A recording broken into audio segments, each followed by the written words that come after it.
सड़क की मुरम्मत हो रही हो तो सड़क के दरमियान एक बोर्ड लगा दिया जाता है जिस पर लिखा होता है सड़क बंद है, मगर इसका मतलब कभी ये नहीं होता कि सिरे से रास्ता बंद हो गया है और अब आने जाने वाले अपनी गाड़ी रोककर खड़े हो जाएं।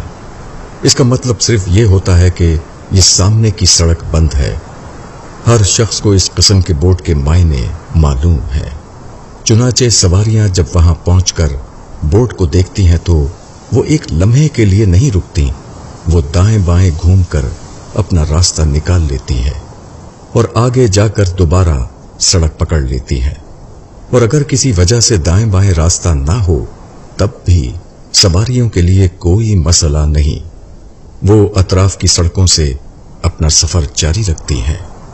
कुछ दूर आगे जाकर दोबारा उन्हें असल सड़क मिल जाती है और उस पर अपना सफर जारी रखते हुए वो मंजिल पर पहुंच जाती हैं। इस तरह कुछ मिनट्स की ताखीर तो जरूर हो सकती है, मगर ऐसा कभी नहीं होता कि उनका सफर रुक जाए या वो मंजिल पर पहुंचने में नाकाम रहें।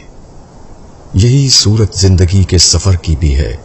जिंदगी की जिद्दोजहद में कभी ऐसा होता है कि आदमी महसूस करता है कि उसका रास्ता बंद है, मगर इसका मतलब सिर्फ ये होता है कि सामने का रास्ता बंद है, ना कि हर तरफ का रास्ता बंद। जब भी एक रास्ता बंद हो तो दूसरे बहुत से रास्ते खुले हुए होंगे। अक्लमंद शख्स वो है जो अपने सामने सड़क बंद है का बोर्ड देखकर रुक ना जाए, बल्कि दूसरे रास्ते तलाश करके अपना सफर जारी रखे। एक मैदान में मौके ना हो तो दूसरे मैदान में अपने लिए मौके कार तलाश कर लीजिए। हरीफ से बराह रास्त मुकाबला मुमकिन ना हो तो बिलवास्ता मुकाबले का तरीका इख्तियार कीजिए। आगे की सफ में आपको जगह ना मिल रही हो तो पीछे की सफ में अपने लिए जगह हासिल कर लीजिए। टकराव के जरिए मसला हल होता नजर ना आता हो तो मसालेहत के जरिए मसले के हल की सूरत निकाल लीजिए। दूसरों का साथ हासिल ना हो रहा हो तो तन्हा अपने काम का आगाज कर दीजिए।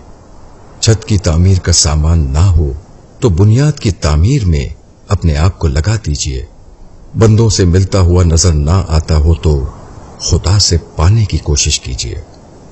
हर बंद सड़क के पास एक खुली सड़क भी होती है, मगर इसको वही लोग पाते हैं जो आंख वाले हों।